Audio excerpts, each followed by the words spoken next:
Fl-isem tal-Missier u tal-Iban u tal-Ispiritu Santu. Amen.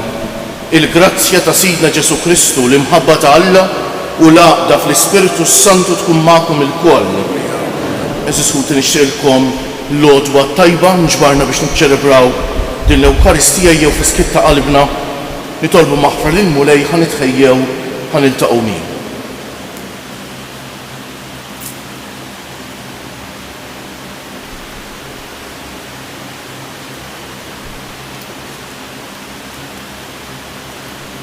Inti t-triq li twassalna ant il-Missier Mulej ħniena.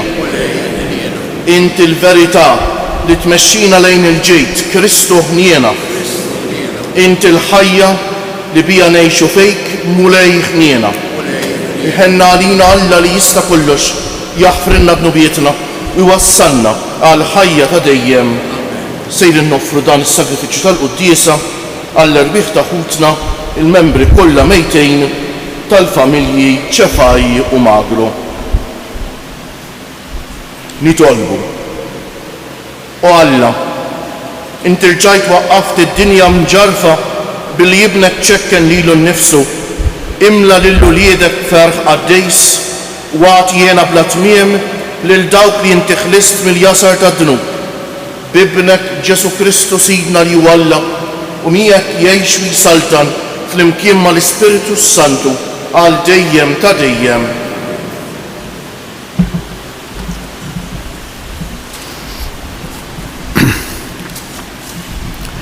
Eluq tal-ktieb tal-profeta Hosea.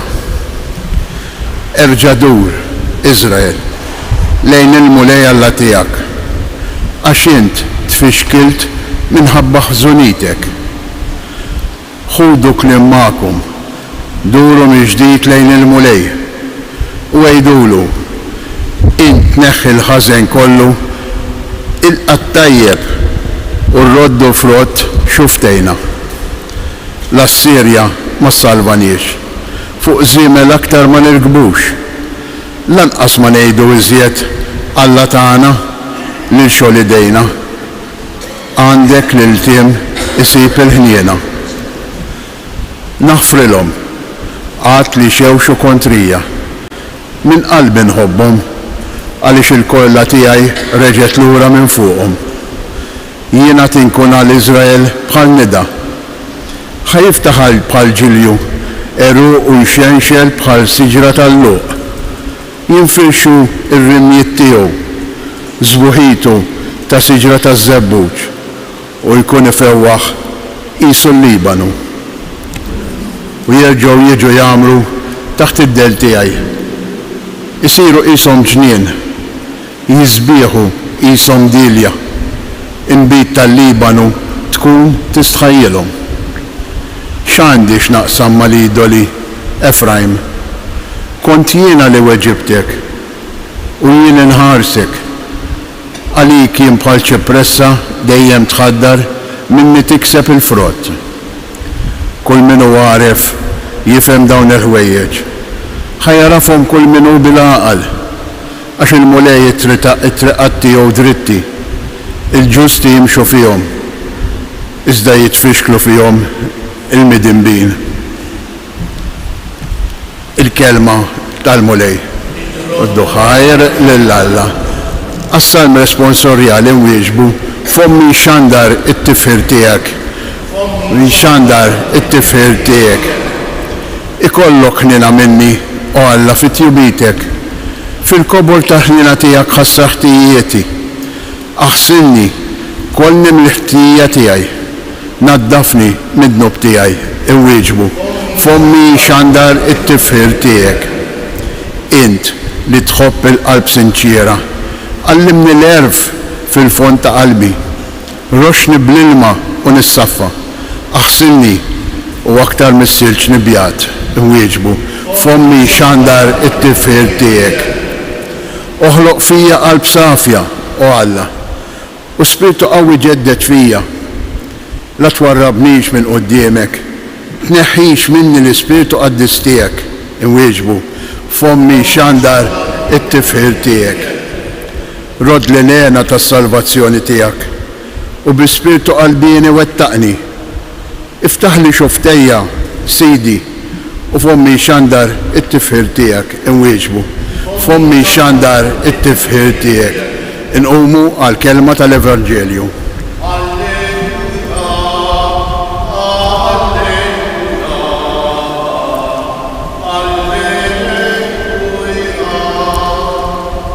Meta jiġiju l-Ispirtu tal-Verità, iwassalkom għal-verità kollha u jfakkarkom dak kollu li jettilkom. Alleluja, alleluja, alleluja. Il-mulej ma'kom. Qari mill-Evanġelju mqaddes skont San Mattew. F'dak iż-żmien Ġesu qal lill-apostli tiegħu: Ara, jiena qiegħed nibgħatkom bħal naċ qalb lil pup. Kunu melaqlejn bħal sriep u safjejn bħal ħamiem. Uqgħodu attenti mill-bnedmin għax għad jerħukom f'idejn il-qrati, jagħtukom is-swat fis-sinagogi tagħhom, itellewkom quddiem gvernaturi u slaten minħabba fija biex tagħtu xhieda quddiemhom u quddiem il-pagani. Iżda meta jerħukom f'idejhom, tinkwetawx ruħkom kif se titkellmu jew se tgħidu, għax dak il-ħin stess jingħatalkom xi kolkom tgħidu. Għax mhux intom tkunu li titkellmu, imma l-Ispiritu ta' Missierkom ikun qiegħed jitkellem permezz tagħkom. L-aħwa jwasslu lil xulxin għall-mewt u l-missier lill-ibnu u l-ulijiet qumu kontra il-ġenituri tagħhom biex tingħatalhom għall-mewt. U lilkom kulħadd isir jobodkom minħabba f'ismi. Ma min jibqa' jżomm sħiħ sal-aħħar dan isalva. Jekk jippersekwitawkom f'belt, aħarbu f'oħra. Tassew ngħidilkom ma tkunux dortu li bliet kollha ta' Iżrael sa ma jiġi bin il-bniedem. Il-kelma tal-mulej. Bit-tagħlim tal-Evanġelju nitnatfu minnu bietna kif ġobkom noqogħdu ftit bil-qiegħda, naqsam magħkom hekk ħsieb qasir fuq il-qari kemm hija żisħuti grazzja kbira min jieħu sehem fil-quddiesa kuljum ta'. Maħniex obbligati nieħdu sehem fil-quddiesa kuljum. Ma min ta' bil-ħaq iħobb żisħuti ma jfittix biss li jissodisfa l-obbligu, mhux hekk. Meta tħobb tmur lil hinn mill-obbligu. U għalhekk min jista' nagħmel appell jieħu sehem fil-quddiesa kuljum, mhux hekk. Naħseb li jkun qed jaċċetta grazzja jilqa' rigal mingħand il-mulej, mhux naħseb żgur li huwa hekk, li huwa imprezzabbli jeżisħuti. Ekku kieku l-quddiesa ta' kuljum, mhux hekk nagħtu naqra attenzjoni lil qari jekk nistaqsih ngħidu mulej, xi trid tgħidli llum, xi trid tgħidli? Il-qari jeżisħuti noqogħdu ħafna attenti, mhux bħal meta naqraw ktieb ieħor tal-kelma tal-Alla. Il-kelma tal-li kelma ħajja. Il-mulej irid ikellmek illum issa. Btieħu fuq idek waħda ħajtek kif inhi bħalissa. Bil-inkwiet, bil-ferħ, dak kollu li ħajtek bħalissa. U fuq idek l-oħra l-kelma tal-Alla u tlaqahom flimkien. Il-mulej irid jgħidlek xi ħaġa issa. Hekk pereżempju jien laqatni ħafna l-ewwel qari u hekk naħfrilhom qatt li xewxu kontrija min qalbi nħobbhom. Għaliex il-korla tiegħi reġgħet lura minn fuqhom. Mela l-mulej eżisħuti nonqsuh kemm nonqsuh jibqa' jistennina u lest li jaħfrilna tant kemm iħobbna kif qalilna l-Papa Franġisku. Mhuwiex il-mulej li jgħejja jaħfrilna u aħna li kultant ngħejjew nitolbuh maħfra. U min irid salm hekk sabiħ talba sabiħa ta' maħfra naħseb m'hemmx isbaħ mis-Salm 50 li smajna silta minnu parti minnu fis-Salm tal-lum isimgħu kemm sabiħa. Ikollok ħnina minni u Alla fi tjubitek Mela ħenna li jkollok ħnina minni mhux għax ħaqni. Imma x'in tajjeb kemm sabiħa. Fil-kobor ta' ħnina tiegħek ħassar ħtijieti. Mulej, għax int ħanin ħassar dnubieti. Aħsilni kollni mill-ħtija tiegħi. Naddafni mid-dnub tiegħi, però ara x'imbagħad xejdilna. Int li tħobb il-qalb sinċira. Eżis ħuti, m'hemmx problema għal ħajja spiritwali ikbar minn nuqqas ta' sinċerità. Għaliex Ġesu kien dejjem jikklexxa mal-Fariżej. Għax il-Fariżej ma kienu sinċira. Kienu nies kollhom moħħhom kif ħajdru sabiħ, ma jimpurtawhomx u x'mod onest jew le, u x'hekk. Ma kienu sinċira. U tista' tkompli tara oħloq fija qalb safja u Alla. Il-qalb hija s-seda tal-emozzjonijiet tagħna. Mela għatini emozzjonijiet enni ħalli jkolli emozzjonijiet safja u xek. U spiritu qawwi ġeddet fija u rieda u xek minn emozzjonijiet u rieda u xek li joġbu lilek. Insomma tista' tkompli taqrah dan is-Salm 50 sibuh fil-Bibja, Salm sabiħ immens u ma ngħidu xejn għall-Evanġelju u xek mimli riflessjonijiet ta' sbieħ Mattew kapitlu 10 versi 16 sa 23 rajna llum. Ġesu qed jibgħat l-apostli kunu mela lejn bħal srieb u safjejn bħal ħamiem isimgħuha. Lejn jiġifieri ma tkunux boloħ u xekk għax id-dinja ħadd poġġikom fil-prova qed jgħidilhom. Tagħmlux ħażen imma qogħdu attenti u xekk Ġesu qed jgħidilna lilna wkoll. U jkompli jgħidilna ma min jibqa' jżomm sħiħ sal-aħħar dan isalva. Ħansibu tfixkejl. Min irid jimsi wara Ġesu bis-serjetà jrid ikun attent għat tfixkejl għax ħansibu ħafna xi fixkilna. Ix-xitan ħajvvinta kull ma jista' biex ifixkilna eżis ħutej. Però min jibqa' jżomm sħiħ sal-aħħar dan isalva. Ejju għalhekk nitolbuh bil-qalb il-mulejjek li l-kelma talla jien inħobb ngħid tkun qisha dak il-ftit melħ li titfa' fl-ikel biex tagħti t-toma. Il-kelma talla tagħti t-toma talla fil-ġurnata tiegħek, fil-ħajja tiegħek. Ejju għalhekk nożżuha l-kelma talla bħala ġawra l-iktar prezzjuża għax ta' bil-ħaqija iżjed minn ġawra għax twassalna għal ħajja ta' dejjem. Imma bil-wieqfa kieġobkom? Ħuti Jeżies fin-nuqqas ta' ħila tagħna li lanqas biss nafu kif għandna nitolbu il-mulejjenna bil-qawwa tiegħu. Nitolbu għalhekk billi ngħidu qawwina mulej, qawwina mulej. Għal-fidi tal-knejjes ippersegwitati għatihom mulej li jafdaw fil-qawwa ta' ibnek Ġesu li jwettaq dak li wiegħed nitolbu qawwina mulej.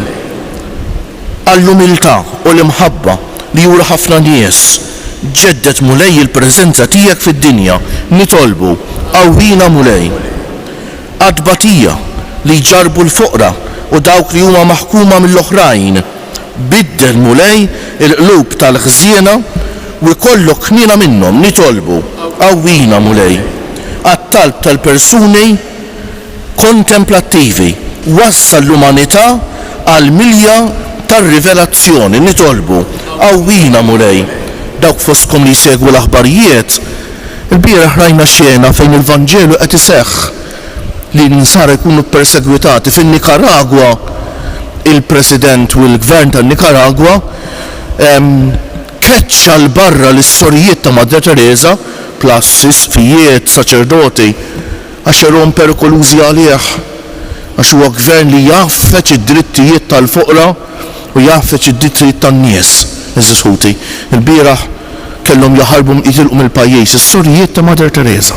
Nitolbu ħafna għal din il-Knisja u knejjes oħra li qed jiġu persegwitati bħalissa iva u ħafna postijiet fid-dinja fejn l-insara bħalna u mhix fortunati bħalna u propju għax qed jiġu persegwitati japprezzaw aktar il-Vanġelu għax jarfu kemm jagħmel differenza kbira il-Vanġelu fil-ħajja. Jew nitolbu għalihom bħal dejjem nitolbu għal ħutna il-morda, l-anzjani, persuni bi bżonnijiet speċjali u dawk kollha ħuti li bħalissa għandhom bżonn tat-talb tagħna għal xi raġuni jew oħra.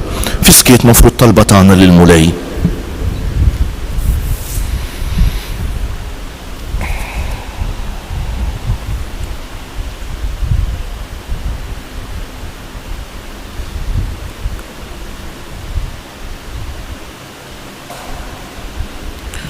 u Alla ta' dejjem li tista' kollox li bat l-ibnek fid-dinja biex jieħu fuqu id-djufija tal-ġisem tagħna.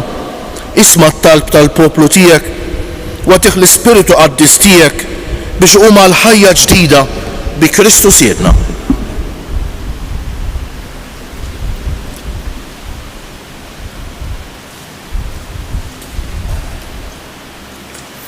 Imbierek int, muri Alla tal-ħolqien kollu, għax fit jubitek tajtna l-ħobs li qegħdin noffrulek, frott tal-art u xogħol il-bniedem, li minnu jsir għalina l-ħobs tal-ħajja. Imbierek Alla għal dejjem. Bil-misteru tal-ilma u l-bejt ikollna sehem fin-natura divina ta' Kristu kif hu jissieħeb magħna fin-natura tagħna l-bnedmin. Imbierek int, muri Alla tal-ħolqien kollu, għax fit jubitek tajtna l-imbejt li qegħdin noffrulek, frott tad-dielja u xogħol il-bniedem li minnu jsir għalina x-xorb tar-ruħ. Imbierek Alla għal dejjem. Il-qana muri Alla tagħna u li wniedma quddiemek u għamel li jkun jogħġbok dan is-sagrifiċċju li sejrin noffrulek. Naddafni mulej minn ħżunieti u d-dunub tiegħi neħħili.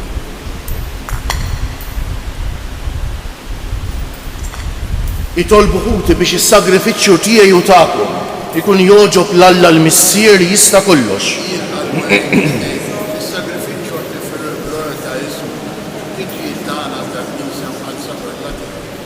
Din l-offerta mulej nikkonsagrawha lill-ismek u nitolbuk li hija s-saffina u tagħtina l-għajnuna biex minn jum għal ieħor nagħmlu opri li jixirqu għal ħajja tas-sema bi Kristu siedna. Il-mulej magħkom.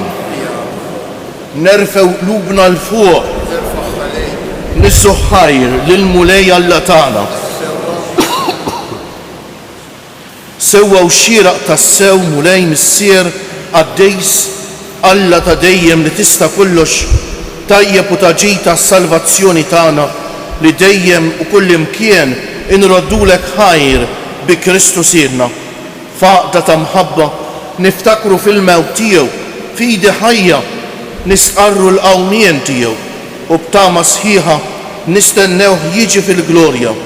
Għalhekk mal-qaddisin u l-anġli kollha infaħruk u intennulek bla għeda. Għaddejs, għaddejs, għaddejs. Mulej Alla tal-eżerċti, ismewitu l-art mimlija bil-glorja tiegħek u sanna fil-għoli tas-smewwiet. Imbierek minn ġej fisem il-mulej u sanna fil-għoli tas-smewwiet.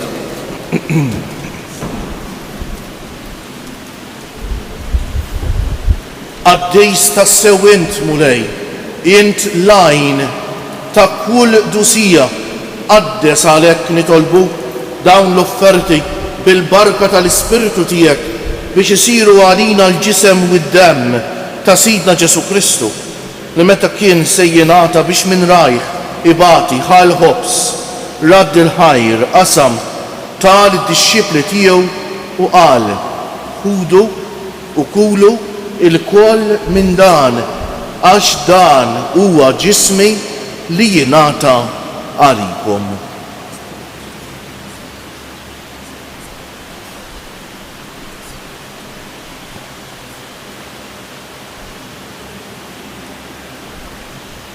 Hekk ukoll wara li klaħa l-kalċi reġa' radd il-ħajr tal id-dixxipli tiegħu u qal ħudu u ixorbu minnu il-koll għax dan huwa l-kalċi ta' demmi tal-patt il-ġdejt li jibqa' dejjem, id-demm li jixxerret għalikom u għall-bnedmejn kollha għal maħfra ta' dnubiet.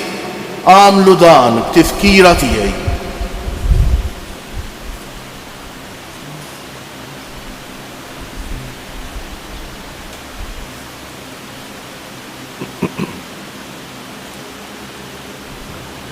Dan hu l-misteru tal-fidi, inħabbru l-mewt tiegħek mulej, inxandru bil-farħ l-qawmien tiegħek, nistennewk sa ma tiġi fil-glorja. Għalhekk aħna nagħmlu dan tifkira tal-mewt u l-qawmien ta' Sidna Ġesu Kristu, nofrulek missier il-ħobs tal-ħajja u l-kalċi tas-salvazzjoni u nroddulek ħajr għax oġbok tilqana hawn quddiemek biex naqduk. u mit-ċokon tagħna nitolbu li l-Ispiritu Santu jaqadna f'ġisem wieħed lilna li nieħdu sehem mill-ġisem u d-demm ta' Kristu. Ftakar mulej fil-Knisja tiegħek mxerda mad-dinja kollha wettaqa fl-imħabba fl-imkien mal-Papa Franġisku, mal-Isqof tagħna Anton, mal-isfijiet u l-ministri kollha tiegħek u mal-poplu kollu li inti ksibt għalik. Ftakar ukoll f'kutna li raqdu bit-tama tal-qawmien, mod speċjali llum qegħdin nitolbu għall-irwieħ ta' ħutna il-membri kollha mejtejn tal-familji Ċefaji u Magro. Ftakar fil-mejtin kollha, daħħalhom quddiemek fid-dawl tas-sebħ tiegħek. Ħenna għalina l-koll nitolbuk. Għati lilna wkoll il-wirt tal-ħajja ta' dejjem, flimkien mal-Verġni Mqazza Alla u tagħna Marija, mar-raġel ġust tagħha San Ġusepp, mal-Apostli u l-Qaddisin kollha li jgħixu fil-ħbiberija tiegħek sa mill-bidu tad-dinja. Għamel li magħhom infaħruk u nsebħuk b'Ġesu Kristu ibnek. Bi Kristu, ma' Kristu u fi Kristu. Jingħata lilek Alla Missier li tista' kollox, flimkien ma' l-Ispiritu Santu kull ġieħu glorja għal dejjem ta' dejjem. Ejjew issa nitolbu kif għallimna u ridna nagħmlu Ġesu li ben Alla għas-salvazzjoni tagħna. Missierna li inti fis-smewwiet jitqaddes ismek, tiġi saltnatek, ikun li trid int kif fis-sema u hekk fl-ard. Ħobżna ta' kuljum atina llum, aħfrinna dnubietna bħalma naħfru lil min ħati għalina. La ddaħalniex f'tiġri, iżda eħlisna mid-deni. Eħlisna nitolbuk mulej minn kull deni. Atina fit-tieba u l-ħniena tiegħek il-paċi fi żmienna biex inkunu ħielsa dejjem mid-dnub u mħarsa minn kull inkwiet. Aħna u nistennew u nittamaw il-għena u l-miġja tas-Salvatur tagħna Ġesu Kristu. Mulej Ġesu Kristu li jgħid lill-Apostli tiegħek inħallilkom is-sliem, nagħtikom is-sliem tiegħi. La tħarisx lejn nubietna, iżda ħares lejn il-fidi tal-Knisja tiegħek. Għatija slimu l-għaqda li jint trid fija, inti li tgħix wis-saltan għal dejjem ta' dejjem. Il-paċi tal-mulej tkun dejjem magħkom. Għatu l-paċi lil xulxejn. Il-ġisem flimkien mad-demm ta' Sidna Ġesu Kristu ikunu jiswew lilna li ser nitqarbnu bihom għal ħajja ta' dejjem. Ħaruf talla li tneħħi d-nubiet tad-dinja ħenna għalina. Ħaruf talla li tneħħi d-nubiet tad-dinja ħenna għalina. Ħaruf talla li tneħħi d-nubiet tad-dinja tina l-paċi. Mulej Ġesu Kristu bin Alla l-ħaj bil-mewt tiegħek kif rid minnek il-missier u bil-ħidma tal-Ispiritu Santu intajt il-ħajja lid-dinja b'dan il-ġisem u d-demm qaddis tiegħek. Eħlisni minn ħtijieti kollha u minn kull ħażen, żommni dejjem fidej lejn il-kmandamenti tiegħek u tħallini qatt ninferet minnek. Danu l-ħaruf talla, danu Ġesu li jneħħi d-nubiet tagħna u tad-dinja kollha ħenjejn daw li huma mistiedna għall-ikla tal-ħaruf. Mulej ma jisħoq lejx tidħol taħt is-saqaf tiegħi iżdejt kelma waħda u ruħi tkun infejqa. Il-ġisem ta' Kristu jħarisni għal ħajja ta' dejjem. Amen.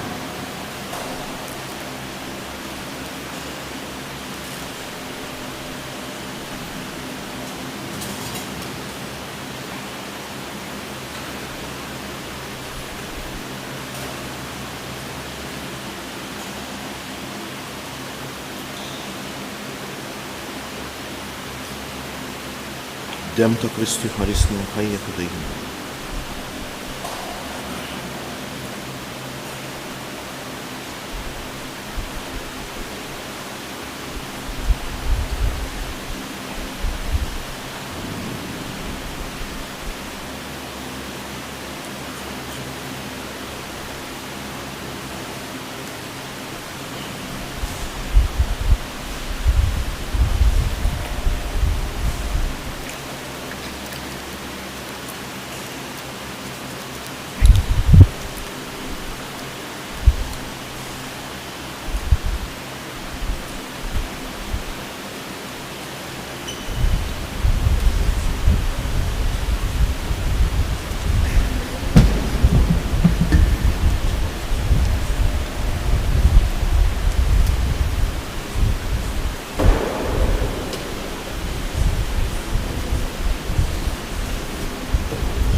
Nejdulu grazzi bil-qalb lil-mulej Jeżisħuti għal din l-Ewkaristija nqumu bil-wieqfa u bil-qalb nsellmu lil Ġesu nsalla billum il-ġimgħa billi ngħidu naduraw o Ġesu imberku.